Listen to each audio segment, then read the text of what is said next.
ओम श्री गणेशाय नम। नमस्कार बंधुगण आपण मानकु आम यूट्यूब चैनल को बहुत बहुत स्वागत। फ्रेंड्स ए वीडियो रे मु आपण मानकु कहिबाकु जाउछि आपणक पई आगु आसुथबा ए सप्ताहटी आपणक पई किपरि साब्यस्त हेबो। ए सप्ताह रे आपणक जीवन रे कोन बड़ परिवर्तन आसीबो ता सहित ए सप्ताह रे जदि विशेष भाव रे कहिबा साप्ताहिक स्थिति आपणक पई कोन रहिबो, केउ जिनिस रे आपणको फायदा मिलिबो, केउ सब जिनिस रे आपणको सावधानता अवलंबन करबाकू पड़िबो, आपणकर लव लाइफ किपरि रहिबो, क्यारियर स्थिति किपरि रहिबो, बिजनेस आउ व्यापार किपरि रहिबो, ता सहित स्वास्थ्यर किछि महत्वपूर्ण इन्फॉर्मेशन मध्ये आमे आपणको देबाकू जाउछु। आउ ए वीडियो शेष रे आमे आपणको किछि उपाय विषय मध्ये कहिबो जहा द्वारा आपण ए सप्ताह को आउरी अधिक शुभ और मंगलदायक साब्यस्त करि परिबे। आगो को वीडियो आरंभ करबा पूर्वरु आमर आपणको रिक्वेस्ट कि जदि आपण हमर ए चैनल रे नुआ आछंती तो चैनल को सब्सक्राइब करंतु, सांगरे नोटिफिकेशन बेल को मध्ये ऑन करंतु, जहा द्वारा समय समय रस्त आमर नुआ नुआ वीडियो रो नोटिफिकेशन आपणको पाखरे पहुंची जिवो। आसंतु जानिबा किपरि रहिबो आपणको पई विशेष रूप रे ए साप्ताहिक राशि फल। जदि विशेष रूप से सबुठारु प्रथमे आमे आलोचना करिबा कि कोन आपणक पई ए सप्ताह रे पॉजिटिव स्थिति रहिबाकू जाउछि। जदि विशेष भाव रे कहिबा ए सप्ताह रे अचानक धन लाभ प्राप्तिर आपणक पई अनेक ही जोग बनु अछि। आउ आपणकर सब प्रॉब्लम मध्ये दूर होई जिवो। आपण आपणकर कर्म उपरे आगो को बढ़िबा को ट्राई करिवे, निजर काम कार्य को भल दिग देबा पई ट्राई करिवे, जहा द्वारा समय अनुसार आपणको भल सफलता मध्ये प्राप्त होई जिवो। एहा सहित जदि कहिबा उन्नति संबंधित कोनोसी शुभ समाचार मिलिबार जोग मध्ये बनुछि। आध्यात्मिक क्षेत्र रिलेटेड कोनोसी अनुभवी व्यक्तिंक सानिध्य मध्ये आपणको प्राप्त हेबो। विद्यार्थी निजर लक्ष्य प्रति एकाग्र चित्त मध्ये रहिबे तथा तार परिणाम मध्ये सेमानकु उचित भाव रे प्राप्त होई जिवो। एहा सहित जेउ कार्य पूर्वरु अटकी रहिथिला अर्थात स्थगित थिला से सबु पूरा हेबार मध्ये विशेष रूप रे जोग बनुछि। आपण आपणकर योग्यता आ प्रतिकारात्मक रूप रे नै कि आगो को बढ़िबे, निजर प्रतिद्वंदी को ऊपर सफलता मध्ये आपणको मिलिबो आ विजय प्राप्त हेबे। आपणकर दिन चर्या रे विशेष भाव रे आगो को मध्ये बढ़ी जिबे, जहा द्वारा आपणकर व्यक्तित्व रे आश्चर्यजनक निखार देखिबा को मिलिबो। संतानकर शिक्षा एवं क्यारियर आदि रिलेटेड कोनोसी बड़ निर्णय मध्ये आपण नै पारंती।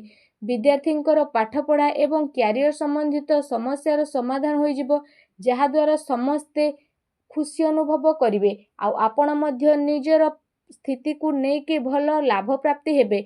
बड़ वृद्धंकर आशीर्वाद आउ कृपा मध्ये आपणको प्राप्त होई जिवो। स्वास्थ्य रे मध्ये विशेष रूप रे सुधार आसीबा कारणरू आपण आपणक भितरे गोटे नुआ ऊर्जा को अनुभव करिवे। आउ पूरा आत्मविश्वासर सहित निजर कार्य प्रति ध्यान देबा स्टार्ट करिवे। कौनसी शुभ समाचार मिलिबा कारणरू मनरे प्रफुल्लता मध्ये रहिबो। एहा सहित जदि कहिबा आपण माने व्यवहार कुशल मध्ये रहिबे, बुद्धिमता एवं होशियारीर सह सबु कार्य को मध्ये आपण करि नेबे, जहा द्वारा आपणको काफी खुशीर मध्ये अनुभव होई जिवो। ता सहित जदि विशेष भाव रे कहिबा कोन नेगेटिव आपणको पई रहिछि, जदि विशेष रूप रे कहिबा सामाजिक मान सम्मान प्राप्त हेबार संभावना जेहेतु कम रहिछि, तो कोनोसी ना कोनोसी कार्य को विस्तरता और गंभीरतार सह पूर्ण करंतु। एहा द्वारा सफलता आउ सम्मान आपणको प्राप्त हेबो। सबु बंधुंक रिलेट सह संबंध खराब हेबार स्थिति रहिछि। धन संचय करिबार विशेष रूप रे प्रयास मध्ये आपण ए समय रे करि पारंती, सावधान हुंतु। एहा सहित आर्थिक मामला रे सावधानता रखिबार आवश्यकता रहिछि। भाईंक द्वारा संपत्ति भाग बंटार मध्य स्थिति आपणक पई बनु अछि। आपसिक संबंध को बिगाड़ंतु नाही। युवा वर्ग निजर क्यारियर सहित कोनोसी प्रकारर समझौता करंतु नाही। एहा सहित आपण आपणकर क्रोध आ आक्रोश उपरे काबू रखिबार आवश्यकता रहिछि। केते थर तर्तरे अति उत्साह रे बना जाइथिबा खेल आपणकर बिगिड़ी पारे, जहा द्वारा पारिवारिक सुख शांति मध्य प्रभावित हेबो। निजर लक्ष्य प्रति दृष्टि रखिबा आपणक पई अति आवश्यकता रहिछि। एहा सहित अजणा आ अपरिचित लोकंक द्वारा व्यवहार रे लेनदेन रे सावधानता रखिबा। आपण कोनोसी साजिश बा षडयंत्रर शिकार मध्ये होई पारंती।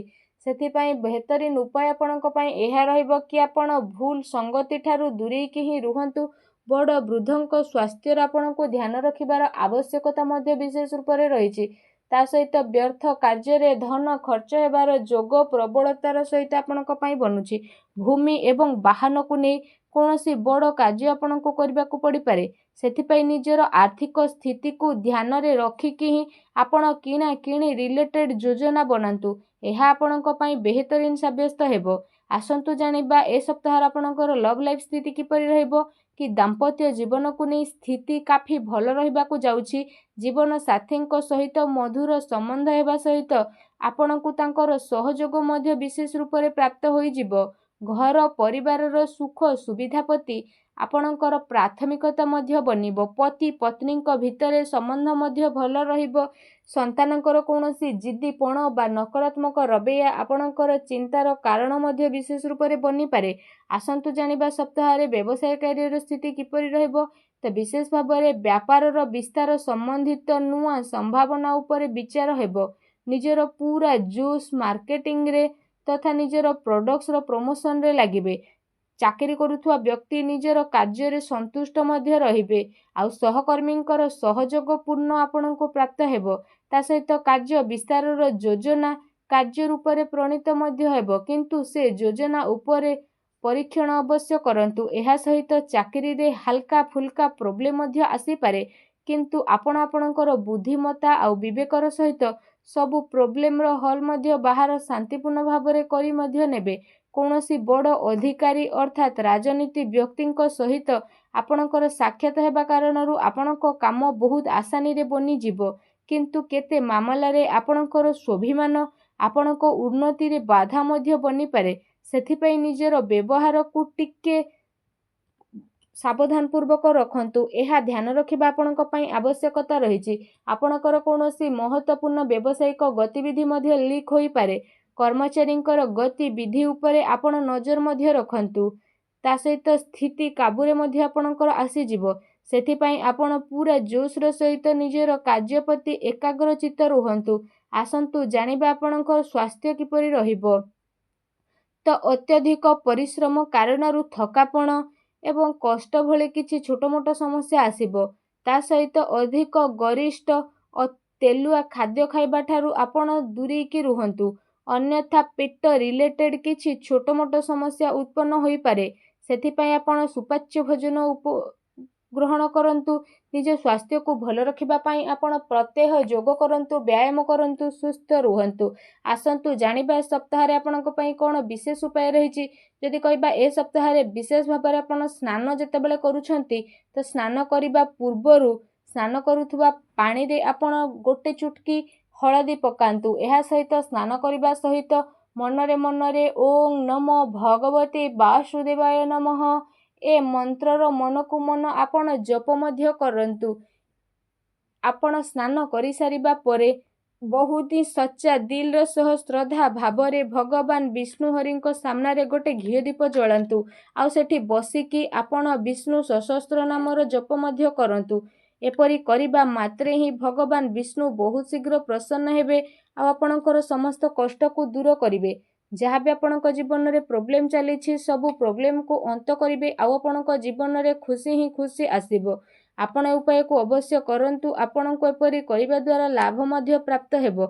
ଭଗବାନ ବିଷ୍ଣୁଙ୍କର ଆଶୀର୍ବାଦ ଆପଣଙ୍କୁ ପ୍ରାପ୍ତ ହେଉ। ସଚ୍ଚା ଦିଲରେ କମେଣ୍ଟ ବକ୍ସରେ ଜୟ ଶ୍ରୀ ହରି ବିଷ୍ଣୁ ବୋଲି ଅବଶ୍ୟ ଲେଖନ୍ତୁ ଆଉ ଭିଡ଼ିଓକୁ ଲାଇକ୍ କରିବା ପାଇଁ ଭୁଲନ୍ତୁ ନାହିଁ। ଧନ୍ୟବାଦ।